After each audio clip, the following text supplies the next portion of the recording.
ByteDance has released a coding model at 8 billion scale, which is not only quite efficient in terms of reasoning, but also it features base instruct versions too. In this video, we are going to install it locally and we will check out how exactly it performs. This is Fahad Mirza and I welcome you to the channel.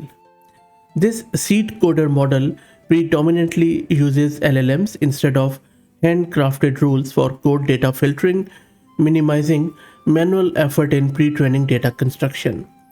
They have also shared not only the checkpoints but also the whole data pipeline, including methods for curating GitHub data, commits data, and code-related web data. If you check out the benchmarks which they have shared on their Hugging Face model card, you will be surprised to see that it has performed quite well across a diverse range of coding tasks and has beaten a lot of models including Quen models. So let's get started and we will start with this introduction of our system spec. So I have this Ubuntu running and I have one GPU card NVIDIA RTX A6000 with 48 GB of VRAM. The tool which I'm going to use in order to run this is VLLM Inference Engine, and also for GUI I am going to use text generation web UI. If you don't know what exactly these two are, just go to my channel, search with VLLM, and you can see that I have done heaps of videos. Just watch this first video which will show you how to get this VLLM and text generation web UI installed quite easily. So I already have it installed. So all I'm going to do, I'm just going to download this model from the root of the repo of text generation web UI. Once you run it, it is going to start downloading the model. While it downloads, let me also introduce you to the sponsors of the video, who are Camel AI. Camel is an open source community focused on building multi-agent infrastructures for finding the scaling laws with applications in data generation, task automation, and world simulation. Model is downloaded. Let's now serve it on our local system. It is going to detect our device and start serving it.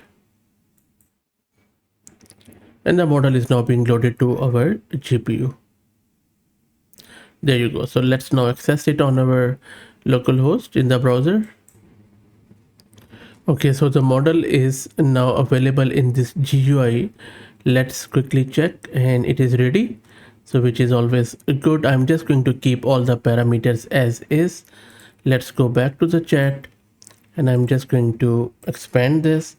Let's ask it to generate this code. So in this one, I am asking it to create me a complete self-contained HTML file that displays realistic fireworks animations. The fireworks should launch from the bottom of the screen and explode into colorful particles, and then there are a few other things. I'm not asking it to do any interactivity or any audio. So it is thinking. Let me expand this.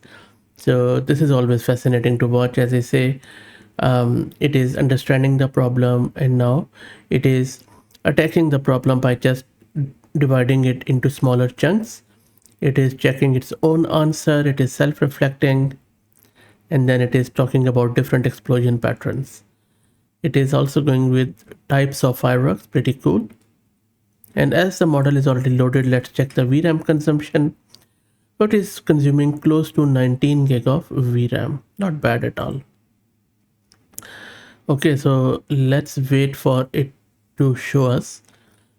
But already I can see that, you see, Will-O-Wisp. So it is not only creating a real good foundation for the code, but also it understands the dynamics around fireworks, which is very important. Anyway, let's see what sort of code it generates and if it works or not, because proof is always in the pudding. So I will just wait for it to finish. It's been 20 minutes and it is still thinking. So this is sort of a new phenomena with these models where they think for a very prolonged period of time. You see, the thinking is quite good. It hasn't really wavered. It's not printing gibberish. It is actually staying focused on the task, and it is checking out various alternatives. It is checking its own responses. It is rectifying, improving alternate ways, and then it is going into the physics, dynamics, and how exactly fiber works, and really nitpicking the stuff. So you see, I'm just scrolling through the thinking which it has done in the last 15 to 20 minutes, I would say. You see, it is just going to the particle physics, and it is now talking about what would be the trail like. So it is slicing and dicing each and every component. It is also creating some of the pseudocode, as you can see, and step by step. So it is not doing it in whole go. You see, it is for spawning fireworks. This is the code, and then it is talking about how exactly that would work. It is improving it, and I'm still scrolling down. There you go. So another code chunk where it is doing the acceleration.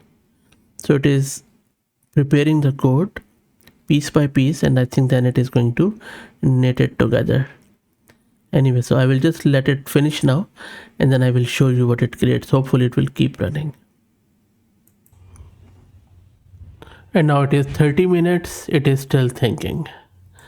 So the thinking of these models are really getting profound. Anyway, I will still wait for it to finish to see what exactly it produces.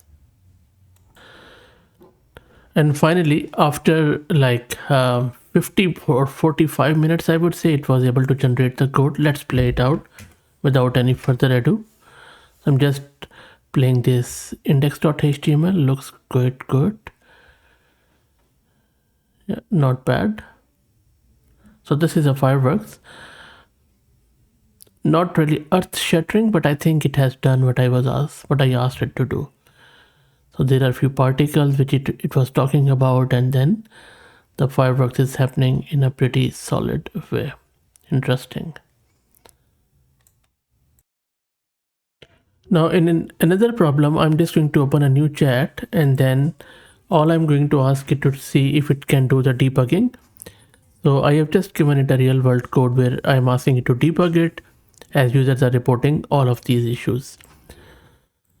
I'm not going to wait for 50 minutes, but I just want to show you the thinking of the model. You see, it is checking it step by step. So it is now first trying to understand the code. Immediately it has spotted one bug, I guess, and then it is checking if it is correct or not. So it is rechecking, and I have seen that it checks one thing various times. So it can do. So I believe if you have a very complex code to generate or fix or improve, then these thinking reasoning coding models make sense. But pretty good effort from ByteDance, I would say. Let me know what do you think about the model. If you like the content, please like the video and share it. If you're already subscribed, then please share the channel and the videos. Thank you very much.